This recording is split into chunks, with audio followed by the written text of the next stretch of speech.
Good morning. When I listened yesterday to the talk by the Ambassador of the United States and now to Dr. Meyer's talk, I was again struck by the difference in thinking between people who come from NPT states and people who come outside the NPT states. And I think this will come somehow to light in my talk. What I'm going to talk about is the failure and what next, to which I will devote most of the thing. The 9 RevCons, the review conferences, had accomplishments.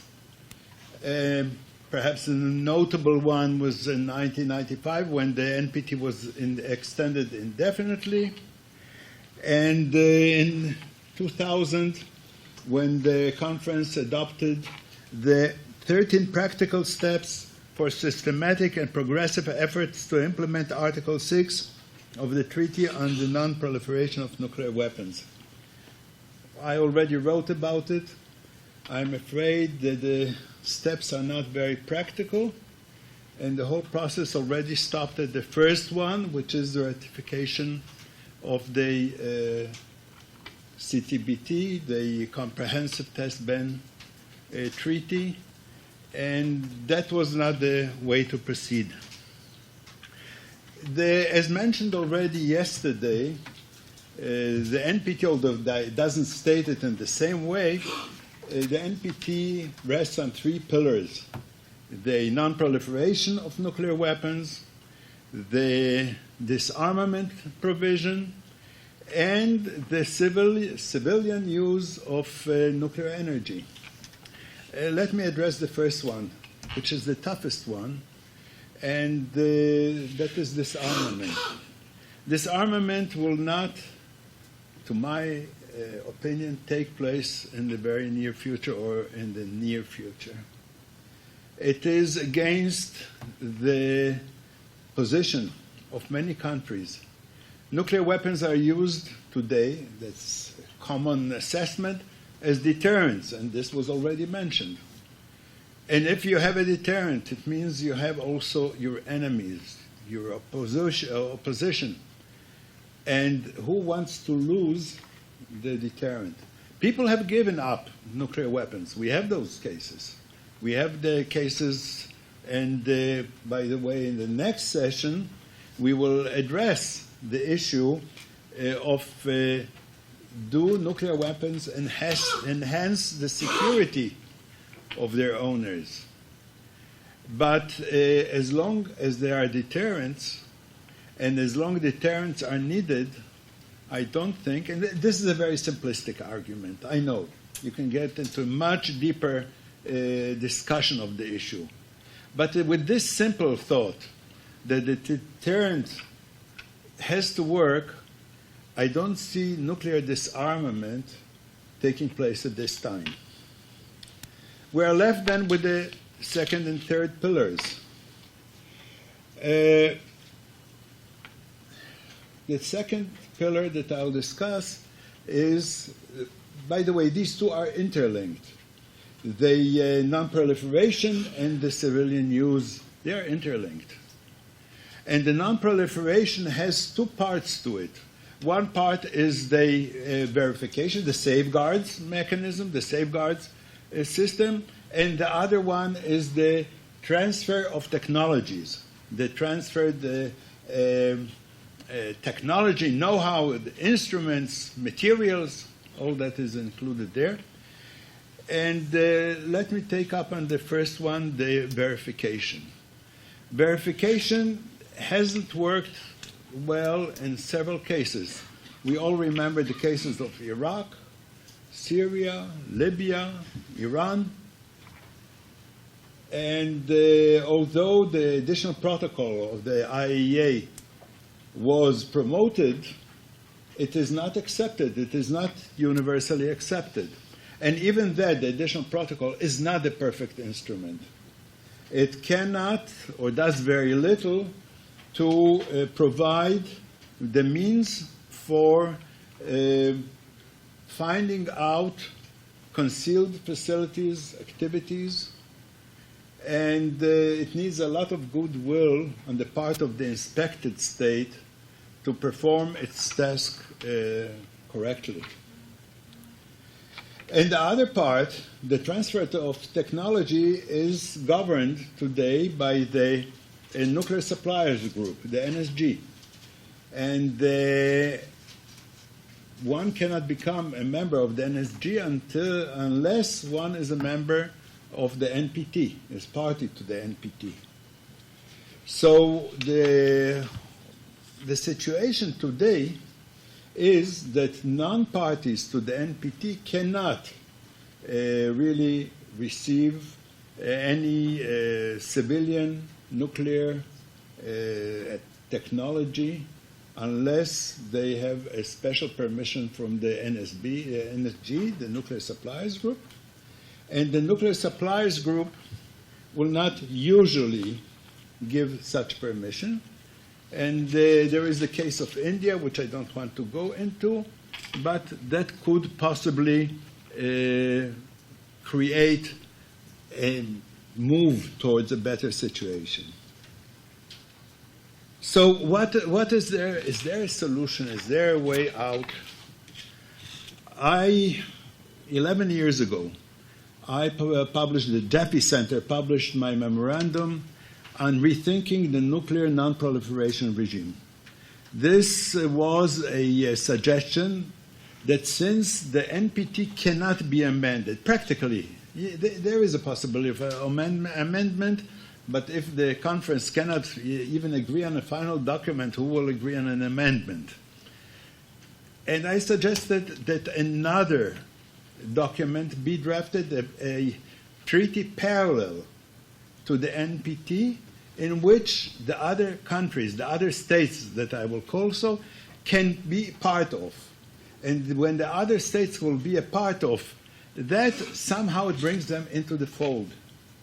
And the non-proliferation can be strengthened. However, what happened was, of course, that nothing of this sort was taken up. I didn't really expect it to be taken up.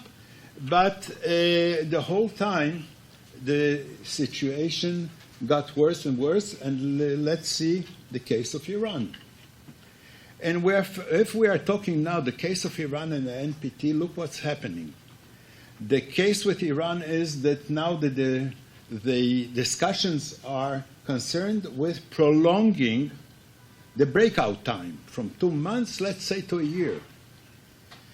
The other purpose is to postpone the time when Iran will be able to acquire nuclear weapons, to postpone that time. And these two aims together contradict, if you think about it, Article 6.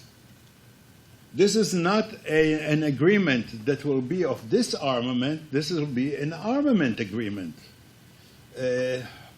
And the end result will be that in 10 or 15 years, if Iran behaves itself, which is a very big if, it will be able to acquire nuclear weapons.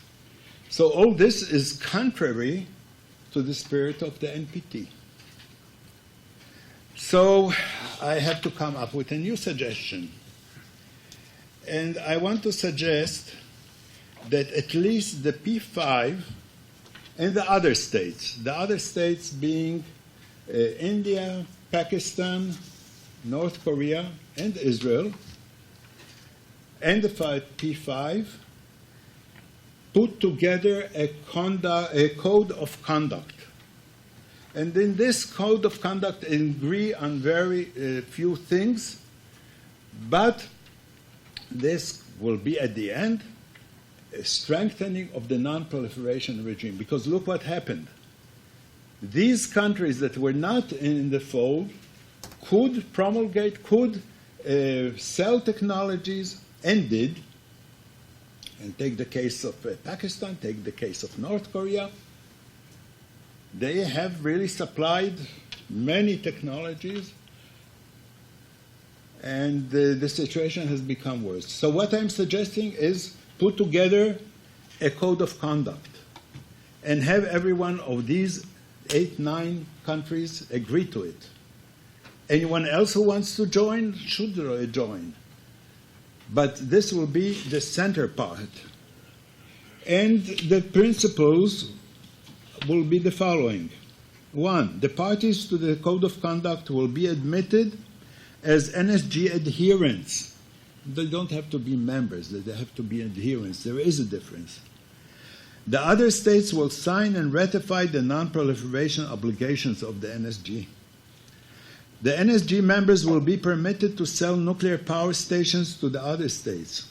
The agreements for such sales will be similar to the India-US agreement. 3, specifically, as a condition of sale, all nuclear facilities thus supplied will come under IAEA additional protocol safeguards. 4, all parties to the Code of Conduct will apply and cooperate in enhancing nuclear security measures as defined by the Nuclear Security Summits, and, if possible, include in the same arrangements the following provision that the parties to the Code of Conduct will sign and ratify a no first use agreement. This is perhaps not an essential part of what I'm suggesting, but I think that this could help, certainly in world peace. There are many problems with what I'm suggesting. But first, some clarifications. The Code of Conduct will be good and effective only when all these 9 states will sign and ratify it. There will be problems with the NSG because they don't have to accept the other states, even as adherents, and a lot of persuasion will be needed. The punishing of offenders against the trade prohibitions is very, very lax. The punishing, so it must be strengthened. The nuclear fuel bank idea, which was already mentioned, and the spent fuel depositories are a very good idea, and they will help in this matter.